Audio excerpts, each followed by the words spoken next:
Welcome back. If you've just joined us, you're watching the news at 10, broadcasting on Channels Television Live.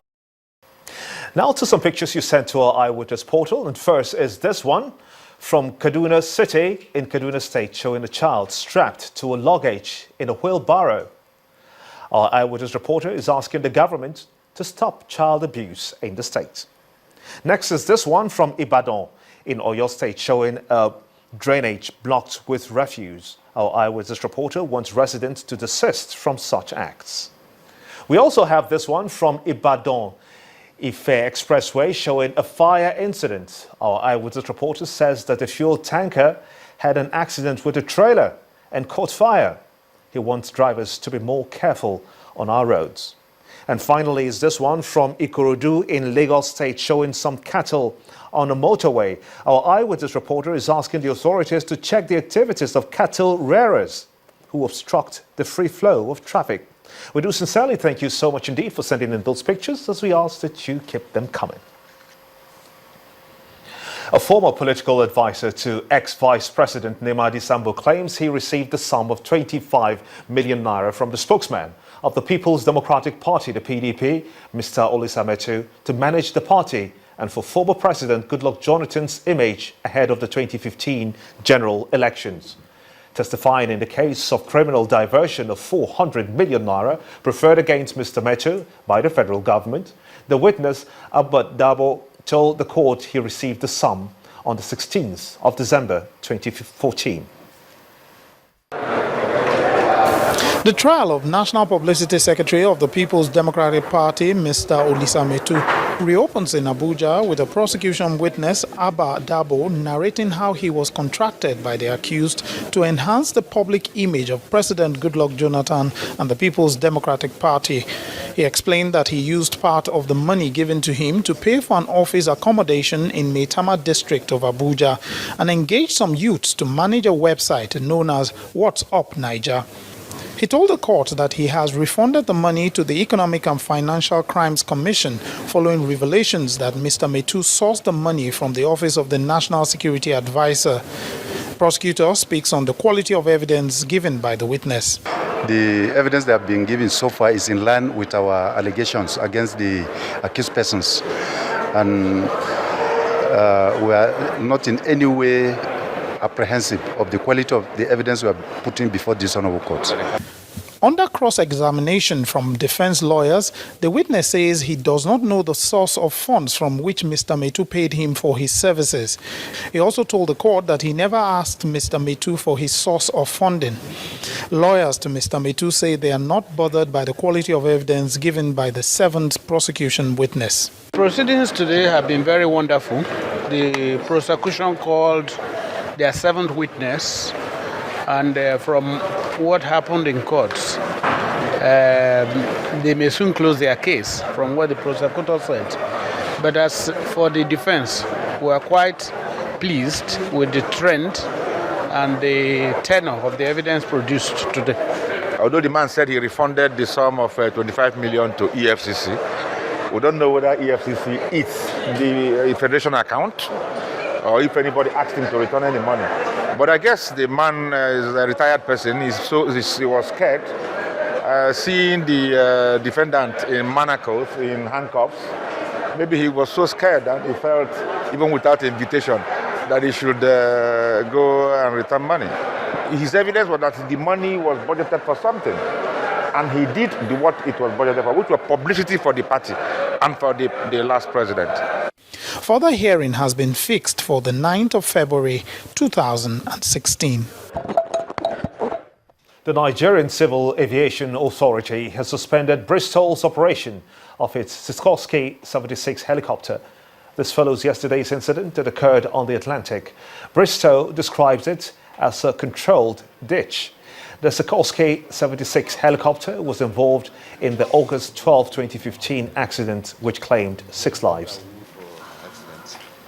The Nigerian Civil Aviation Authority, NCAA, has therefore decided to suspend the operation of the Bristow Helicopter Limited Sikorsky S76C plus type to further notice.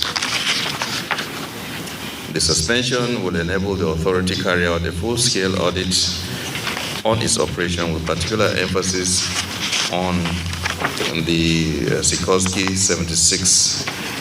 What this means is that yesterday's incident is occurring a little over 6 months after the preceding one. Therefore, as a responsible regulatory authority, it is important to stem this rapidity of occurrence and ensure the airline carry out safe operations. I must also mention that this suspension of operations for the impending wholesale audit is not a vote of no confidence on the airline. It is to ascertain the adequacy and propriety of the operating aircraft type. You're watching the news at 10 on Channels Television, reaching you live from our studio here in Lagos. Let's now hand you over to our Abuja studio, where Linda Higwe is standing by to take us through. Linda. Hello, Gimba, and welcome to the nation's capital. A new speaker has been sworn in at the ECOWAS Parliament alongside 150 new members of the regional parliament. Senegalese-born Mustafa Silo, who emerged unopposed, was unanimously elected by Anglophone and Francophone member states to lead the parliament for the next 4 years. Mr. Silo is expected to ensure that resolutions reached by parliamentarians are implemented by member states. This is the inaugural session of the 4th legislature of the ECOWAS Parliament. 115 members of parliament from 15 states in the ECOWAS sub-region were sworn in as the new representatives for their countries. Their oaths of office taken, the parliamentarians then elected a new speaker, Mr. Mustafa Siselo, unopposed. His determination for the task ahead gives credence to their decision. I will be available, lucid, humble, far-sighted, and ambitious in completing the task that my predecessor, Senator Ekweremadu, has handed over for me. The outgoing Speaker, Ike Ekweremadu, sets a major task for his incumbent, the enhancement of the powers of the ECOWAS Parliament, which he says is long overdue.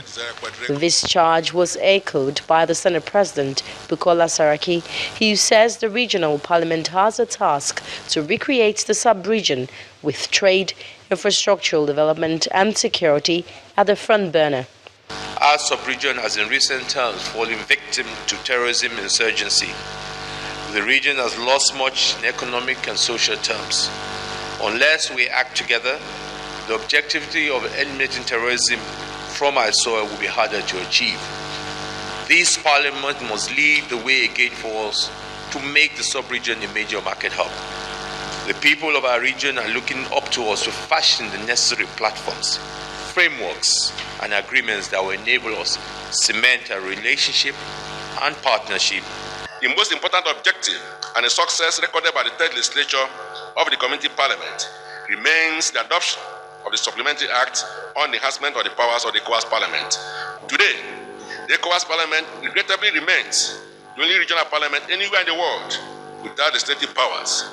This inaugural session serves as an introduction for these parliamentarians to the task of regional integration and coordination, tasks which they must be equipped to perform over the next 4 years for peace, security and development of the sub-region. Omelogo Nadi, Channels Television News. The Minister of Science and Technology says it is planning the introduction of new technologies aimed at empowering people in the rural areas through the introduction of new technologies. The minister said this at the House of Representatives during the defense of his ministry's budget for 2016. The House of Representatives Committee also received briefing from the Minister of Power on the performance of its 2015 budget. Our correspondent Larry Lassisi has this report. We want to help our great nation. The Minister of Science and Technology, with officials of the ministry appearing before the House of Representatives Committee on Science and Technology.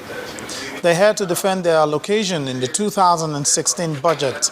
The The chairman of the committee says the ministry must take an active role in addressing the developmental challenges facing the country.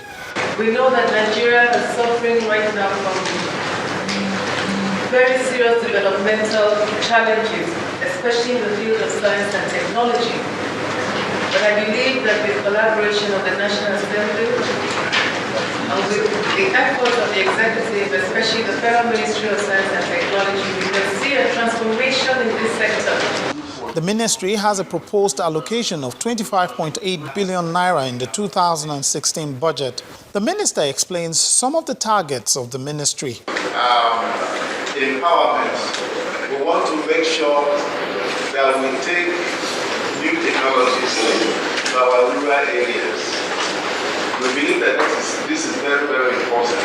We want to increase the productivity of our rural people so that they can benefit from new technologies developed by the agencies of our ministry.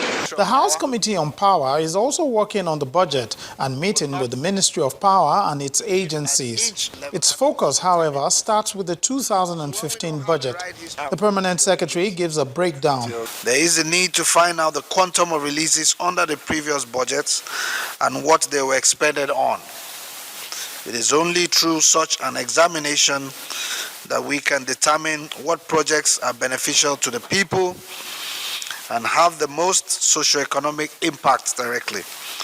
We would also find out why certain projects in the previous budgets have not been captured in the present budget. For 2015, and there you'll see that the total capital budget was 5.13 billion, but the total capital budget releases were 2.565 billion. Officials of the ministry are expected to come back to the committee to defend their ministry's allocation in the 2016 budget. Lanre Lassa, Yes, sir. Channels Television News. The Ogun State government has confirmed the outbreak of Lassa fever in the state. This is the first case to be officially detected by health authorities. Briefing journalist in Abeokuta, the state capital, the State Commission of Health, Dr. Babatunde Baye, said laboratory tests confirmed the case of a 28-year-old lady who is resident in Adodo local government area of the state. The commission explains that the victim has been isolated at a center provided at the Ogun State University Teaching Hospital in Shagamu. 60 other primary contacts have been listed for monitoring. Residents in the state have been advised not to panic as state authorities are taking proactive measures to curb the spread of the disease. We have discovered the first case of Lassa in Ogun State yesterday, 3rd of February 2016 at about 8:10 p.m. yesterday. The confirmatory diagnosis was made to us. It was a case of a 28-year-old lady who had traveled to Ebonyi State. You are aware that Ebonyi had recorded several cases. Had traveled to Ebonyi State on 8th of January this year. She had gone to attend the burial ceremony. We do not know what exactly killed whoever was buried, but she was part of the burial arrangement. She came back to Ogun State on the 15th of January, so she stayed back in Ebonyi for about a week.